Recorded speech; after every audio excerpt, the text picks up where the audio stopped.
الحمد لله والصلاة والسلام على رسول الله صلى الله عليه وسلم وعلى آله وصحبه ومن والاه. أما بعد فأعوذ بالله من الشيطان الرجيم. بسم الله الرحمن الرحيم. وما كفر سليمان ولكن الشياطين كفروا يعلمون الناس السحر. صدق الله خالقنا العظیم. ډیر د قدر وړ سامعینو او ناظرینو ورونو،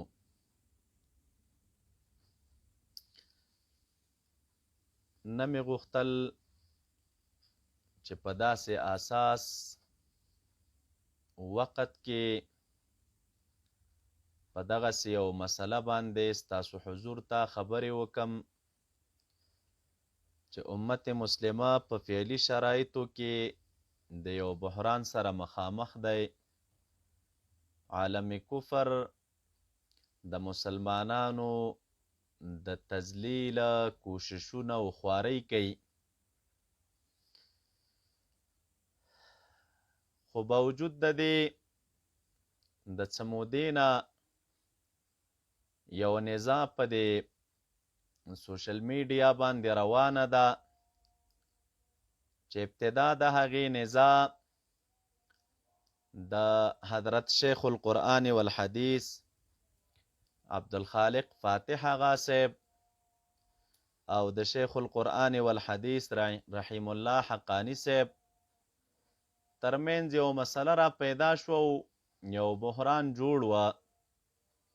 نن دې حد ته راورسېدله چې د اکابرو سپکاوی، اهانت او بېعزتي او سپک الفاظ او قسمه قسمه نسبتونه دا پکې شروع شول. نو په دغې بنیاد باندې ومې غوښتل چې تاسو وروڼو ته یو حقیقت وړاندې کم. هغه دا چې د ټولو نه وړاندې زمونږ ناظرین وروڼه باید دا مشاجره چې د کمو دو شیخینو ترمنځ جوړه وه تاسو د ابتدا نه وګورئ. حقیقت خپله درته څرګندېږي، خو د دې ټولې مشاجرې هغه اجمالي خلاصه زه ستاسو وړاندې ږدم او بیا د محترم شیخ رحیم الله صاحب هغه بالمقابل کړنه او د عکس العمل درته ذکر کومه. اول خو زما خپل نظر د حضرت شیخ رحیم الله صاحب په اړه باندې دا دی چې تر اوسه پورې دی موږ د اهل سنه والجماعه او د حنفي مسلک یو کلک خادم ګڼه او اوس هم ګڼو. صمیمیت مو ورسره لروده، محبت او مینه مو ورسره لرودله. تنها ما نه بلکې د سیفیت د سلسلې او د سیفي نسبت چې څومره علماو بالخصوص پښتانه وروڼه دې ټولو ورسره خپل صمیمیت لروده او یو محبت او مینه ورسره لرودله، اوس هم لري انشاءالله. د هغې زه تاسو ته یو دوه بیلګې ووایم. یو څه موده وړاندې غالبا پروسه کالو په میډیا باندې د استمداد په مسله کې د شیخ رحیم الله حقانی صاحب او د سید ایاز علی شاه بادشاه صاحب یوه نزا او لانجه راغله.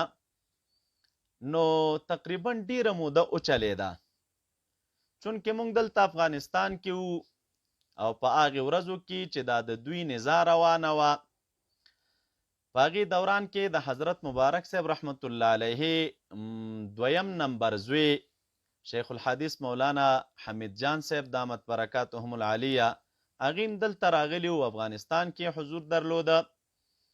نو دا کله چې نزا جوړه شوله نو ورځې داسې وې چې شهید مفتی محمد نعمان فضلي رحمه الله ونور الله مرقده الشریف هغه هم حیات و.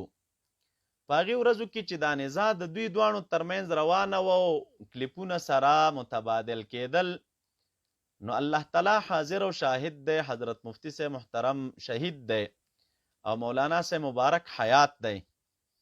په دې خبره باندې موږ سره خپل منځ کې خبره وکړله چې دا مناسبه نه ده چې اهل سنت علما د په خپل منځ کې سره نښتي وي او زموږ چې کوم دښمن د اتفاقي هغه د زموږ د اختلاف نه یا د نښتلو نه غلط استفاده وکړي یا د هغې ته موقع ورشي په دې وخت کې چې زموږ هغه چې کوم خدمت دی د هغې په خلاف باندې دوی ترې بېغمه شي.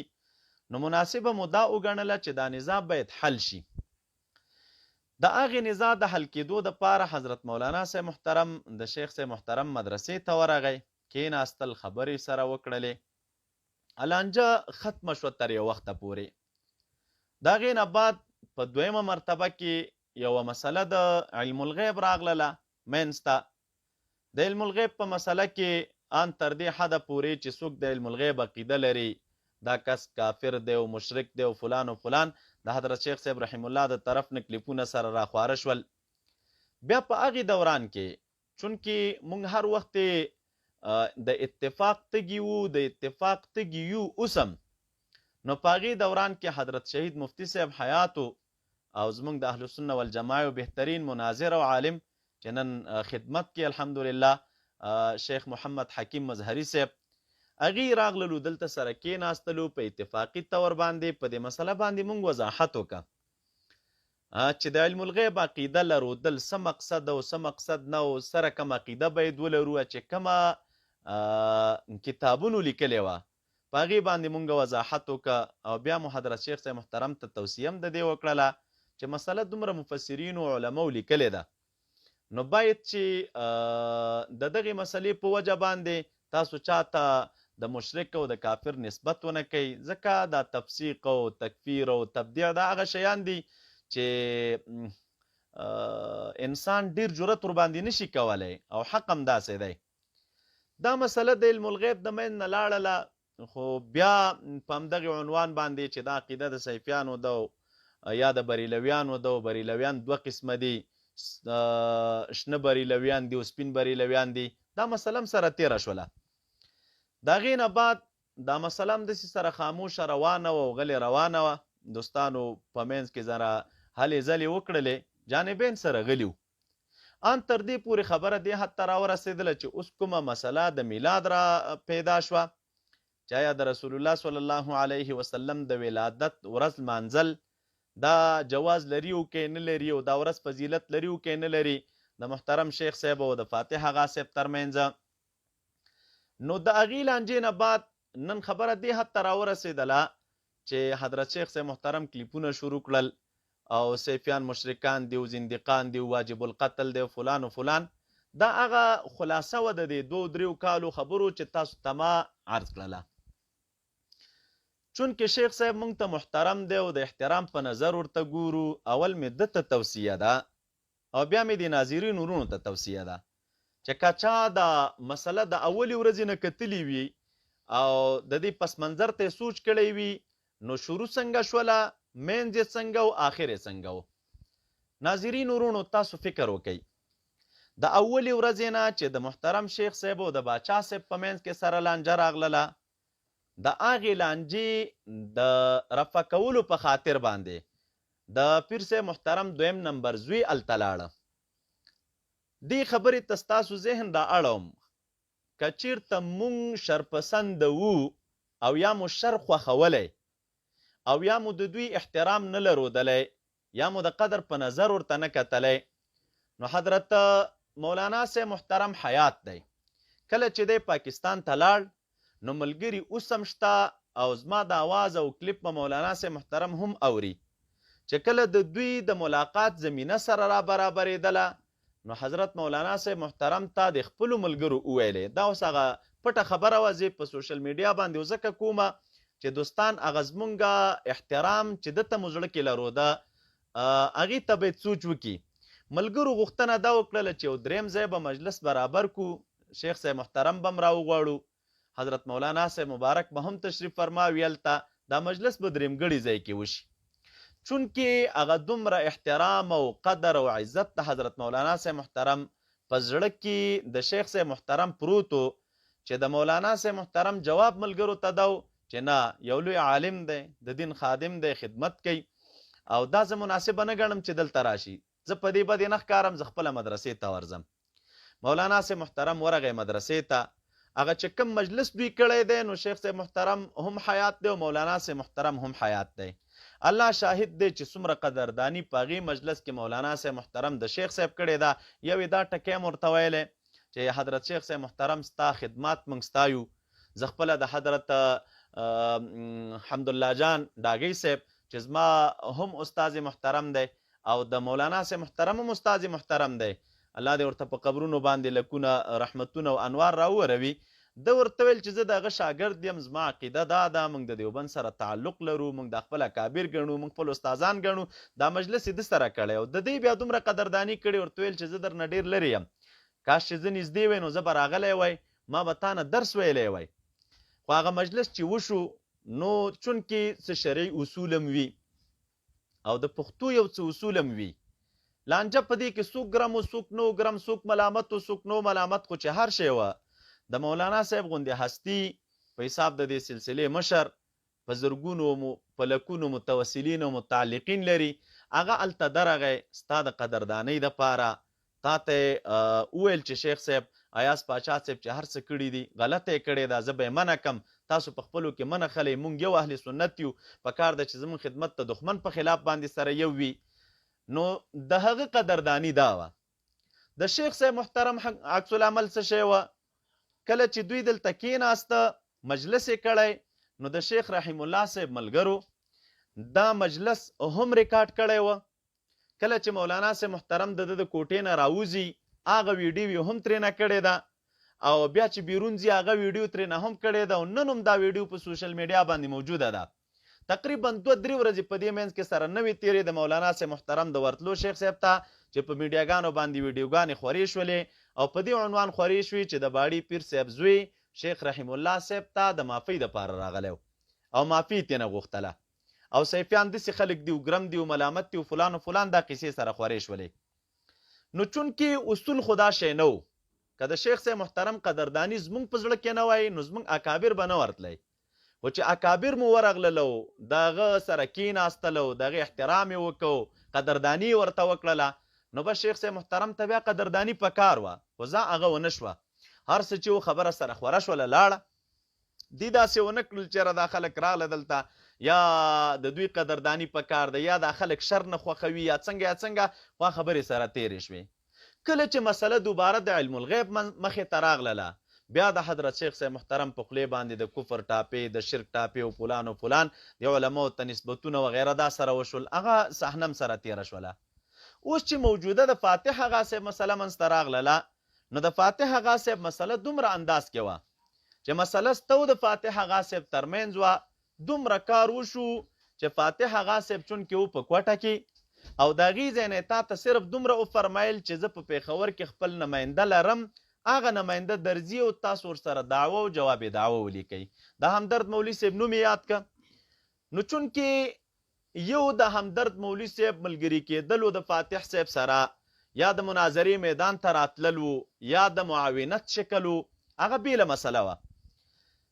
یو دومره مسله وه چې نه دا وویل شو چې همدرد زما معاون دی او فلان دی او فلان دی فلان دی، هېڅ څه شی مو نه شول، صرف دومره یې وویلې چې همدرد مولوي صاحب درځي او تاسو ورسره موضوع ولیکئ.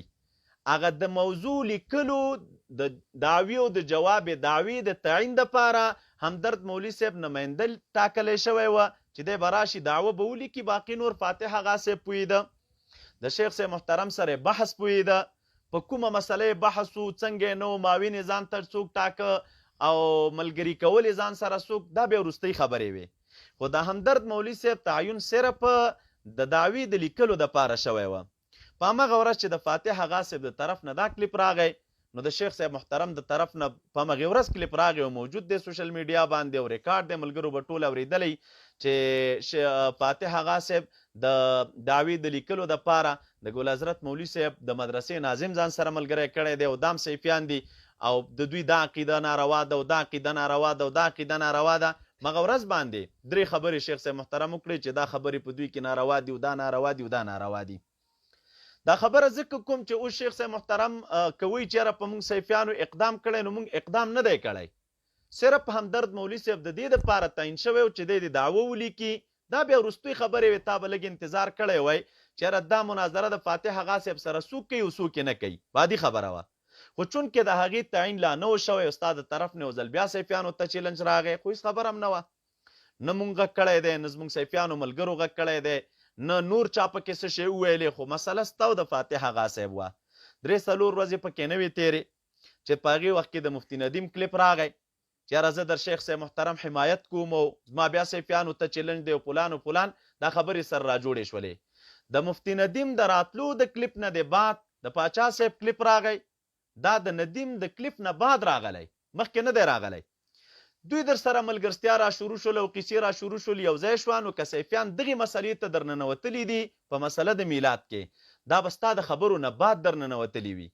که دوی تا سره کم کس د معاون په شکل لیکلی، دا به ستا د خبرو نه بعد لیکلی، دا به د مفتي ندیم د خبرو نه بعد لیکلی. خو به هر تقدیر خبرې وې سره تیرې شولې، له مناظره وشوله ونه شوله، سالسین منځ کې ناستو علماو مشایخو قدردانو درانده خلکو مناظره کوم انداز باندې وشوه، نو هغه پس منظر ټولو ته معلوم دی، هغه صحنه ټولو ملګرو ولیدله. خو به هر تقدیر خبره ختمه شوه. یا مو مناظره وکړه یا مو ونه کړه، څوک پړه و څوک پکې چا ګټلې و چا نه و ګټلې، نو بس مونږ خو ارمانجن وو چې دا مناظره جوړه شوې وی، دا عالم ته به دا حقیقت معلوم شوی، خو ونه شوه. چې ونه شوله فاتح آغا صاحب په خپل طرف باندې لاړه، ته خپل طرف باندې پاتې شولې. نو د هغې نه بعد بیا د کلیپ را شروع که شیخ صاحب محترم چې زه اوس د سیفیانو حقایق درته وایم چې سیفیان سره کم خلک دي، د دوی عقیده څه شی ده، د دوی نظر څه شی دی، د دوی منشور څه شی دی. نو په دې اساس باندې اول نمبر کلیپ دی وکړه. په هغې کلیپ کې مو دا وفرمایل چې د دوی مشران چې دی دا بریلیان دي او فلان او فلان. دغې خبرو ته راځم، حقیقت هغه درته وایم چې ستا د دې خبرو حقیقت څومره دی، وزن دی څومره دی، دا کوم عبارتونه چې دې پیش کړي دغې عبارتونو حقیقت څه شی دی، څومره مو پکې د الله تعالی لحاظ کړی، څومره مو پکې د خپل نفس لحاظ کړی دی، هغه انشاءالله ټول درته وایم. خو دا هغه د 3 کالو خلاصه وه، زمونږ تعامل ستاسو سره او ستاسو عکس العمل و، زمونږ قدرداني وه، ستاسو بې قدري وه، زمونږ احترام و تاسو ته او ستاسو هغه په اصطلاح باندې بدزباني وه یا سپکه لهجه وه یا کابرو ته بد رد ویلو. نو دا مې هغه دوستانو ته حقیقت را څرګند که. که نن دا خلک کوي چې یاره دوی تیز دي یا دوی اقدام کړی دی یا دوی خبرې کړي دي، نو مونږ خبرې نه دي کړي. نه مونږ دې میدان ته راغلي یاستو، خو که راغلي یو د حضرت شیخ صاحب محترم د اقدام جواب به مو کړی وي. او دا نن چې راغلو ګوره تقریبا دا د شیخ صاحب محترم نن غالبا 3 نمبر کلیپ و چې راغی. په دې 3 نمبر کلیپ کې تر اوسه پورې بیا هم زموږ ملګرو چا غږ نه دی کړی چې کوم مشران ملګري دي یا مطرح ملګري دي زما په شمول باندې هېڅ مو نه دي ویلي. خو چونکې دې ته چې نن راغلو چې ستا مخې ته کېناستلو، نو تا مجبوره کړي یو. د دې نه بعد به انشاءالله دا د هر یوې خبرې دی علمي او تحقیقي جواب که د الله تعالی خوښه وه وا به اوري او نصیحت درته کوو. دې دپاره نه کوو چې مقصود مو په تا باندې الزام دی، بیا هم درته وایي دې دپاره لګیو چې دا کم شی دی ویلي دي یو ځل دوباره مطالعه وکړه، دا زمونږ خبرې یو ځل واوره او د زړه په غوږونو باندې واوره، تنقید په نیت باندې مه واوره. الله دې ما ته دا وس نه راکوي چې زه بدزباني وکړم یا ستا د شان سپکاوی وکړم. ته چې هر شی کې ته پوهېږي او خدای دې پوهېږي او ته پوهېږي ورځ د قیامت را روانه ده. کوم عبارتونو کې چې دې نقصان کړی دی، نیم دې ویلي دي او نیم دې پرېښي دي، هغه حقیقت انشاءالله زه څرګندوم. دا به ته ووینې چې ما څومره حق ګویي کړې ده او زمونږ د امت مسلمه ورونو دوستان به وویني چې هغوی څومره حق ګویي کړې ده. په دې ځای باندې مې د عامه توصیه ورونو ته چې حقیقت د دغې 3 کالو د تعامل زمونږ او د شیخ صاحب محترم ترمنځ دغه شی و. مونږ ورته د احترام په نظر کتلي او د بې قدري کړې ده، مونږ یې قدرداني کړې ده، د سپکړي یو. مونږ ورته ورور ویلی دی، د راته دشمن ویلی دی، مونږ ورته خپل مشر ویلی دی او د هغه د اسلام د چوکاټو د دایرې نه بیرون خلک ګڼلي یاستو. نو چې دومره حده پورې یو خبر ورسېږي، خلک وایي چې فارسیبانان حضرات وایي تنګ آمد به جنګ آمد. نو تنګ دې کړلو، نو اوس درته یو څه شی وایو. که مونږ یوه خبره زمونږ د خولې نه ستا په طبیعت درنده تمامه شي، نو اوس یې درنده مه تماموه. د شیخ صاحب چې کوم متعلقین او دوستان دي او زمونږ دا خبرې اوري، که په هغې درنده تمامېږي، هغوی دې اوس درنده نه تماموي په ځان باندې، ځکه چې دا مونږ تر دغې وخته څه غږ نه دی کړی. زمونږ به جواب وي، زمونږ به جواب وي او جواب د نیکانو، چونکې دا طریقه د الله تعالی ده دفاع د نیکانو چونکې طریقه د الله تعالی ده په هغې طرز باندې به انشاءالله د دې یوې خبرې د مختلف جوابونه او په مختلف انداز کې ستا حضور ته پیش کوم ته یې واوره او زموږ مسلمانان وروڼه دې واوري. السلام علیکم ورحمة الله وبرکاته.